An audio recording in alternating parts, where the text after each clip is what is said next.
Gente, ontem eu fiz uma série de postagens aqui aliás, no Facebook, perdão, sobre a história do café no Brasil. Então hoje eu vou falar um pouquinho sobre o café ah, aqui no YouTube, né? Bom, como a gente pode falar do café? O café surgiu na Etiópia, né? E tinha o nome do café, era o nome que se dava nas origens da palavra de vinho, né? Coisa bem interessante. E o café chegou no Brasil no século XVIII, do Francisco de Melo Palheta, né? No século XVIII, e ele trouxe as primeiras mudas de café roubadas, né? Da Guiana, né? Então ele trouxe um roubado da Guiana e plantou café no Brasil.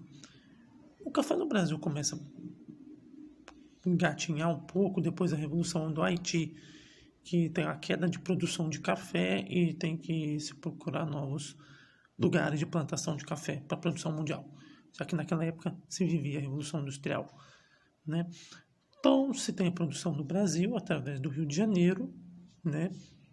Ali, aí aumenta um pouco mais com a abertura dos portos feito pelo Dom João VI, e o café chega no Brasil, na região expande mais pelo Brasil, no segundo reinado, né? Que é pelo Vale do Paraíba, né? Que ali é entre São Paulo e Rio de Janeiro, né? Então, o café se expande, né? Expansão do café, né? É mão de obra escrava, é plantação em linha reta, mas aconteceu umas coisas. Geralmente, o café era muito alto, então eles tinham que podar o café, né? Para o escravo plantar, pegar tudo. E linha reta para o capataz ver tudo que o escravo estava fazendo, né? Então, não sei se eu falei isso mesmo, capataz, vigiar o escravo, o que ele está fazendo, né? Só que isso dá um problema corrosivo, erosivo muito grande, né? Então, essa região do Vale do Paraíba. Então, os cafeicultores do Oeste Paulista, né? Que já vão aproveitar um pouco mais a mão de obra livre, mão de obra imigrante, e com tecnologias mais eficientes de produção de café, né? Então, há essa diferenciação na produção, né? O Oeste Paulista não quer dizer no Oeste, na região geográfica de São Paulo, mas Oeste em relação ao Vale do Paraíba, né? Então, ali, região de Campinas, por exemplo. Então, houve esse período dos barões do café nessas regiões, né? O Brasil, seguindo aquilo que sempre foi histórico do Brasil, de ser sempre um modelo agroexportador, né?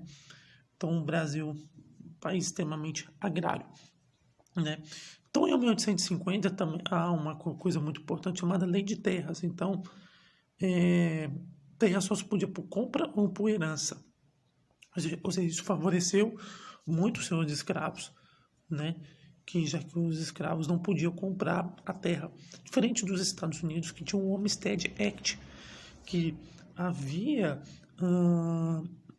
essa pessoa podia chegar no local, ficar um bom tempo e ser dona da terra, né? Então é um regime muito mais liberal, vamos dizer assim. Então essas diferenças, essas questões então, do Paraíba e do Oeste Paulista, né? Como eu falei. Quando a princesa Isabel assina a Lei Áurea, várias fazendas do Vale do Paraíba estavam hipotecadas e era um valor lá tinha muito a ver com a questão dos escravos. Então, quando ela assina a Lei Áurea, essas fazendas entram em decadência, né? Então, há uma quebradeira dessas fazendas, né?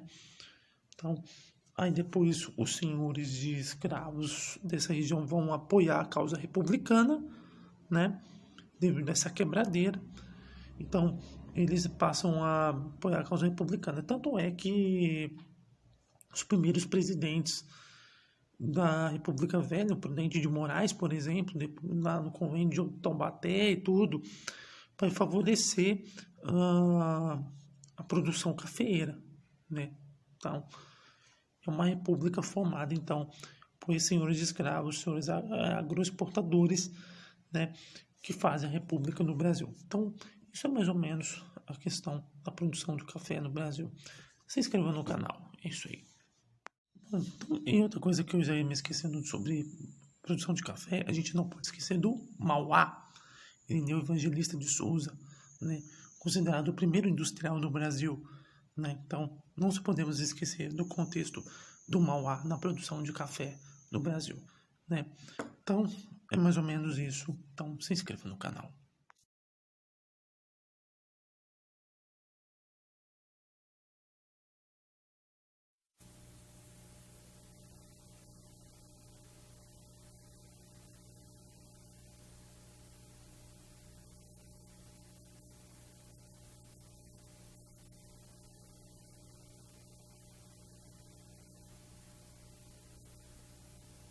O Brasil teve 35 presidentes, 2 imperadores e um rei.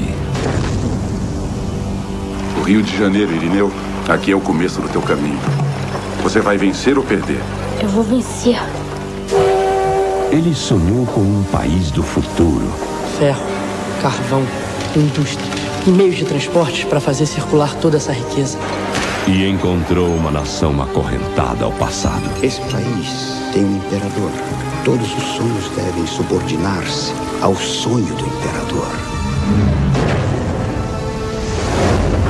Vou construir a primeira ferrovia do Brasil! O seu projeto desvia radicalmente o rumo do nosso país. Eu tenho 12 milhões de libras, mais do que o orçamento do Império. Um aventureiro, um mal que deve ser cortado pela raiz. Brazil's development was always an ideal. Ideas and currency do not marry well. Das 6 empresas mais importantes do Império, ele é dono de 4.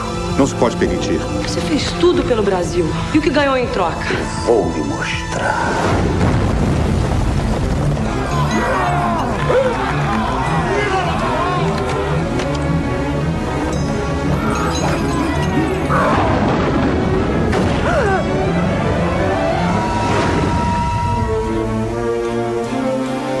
Existem pessoas que nasceram para mudar a história.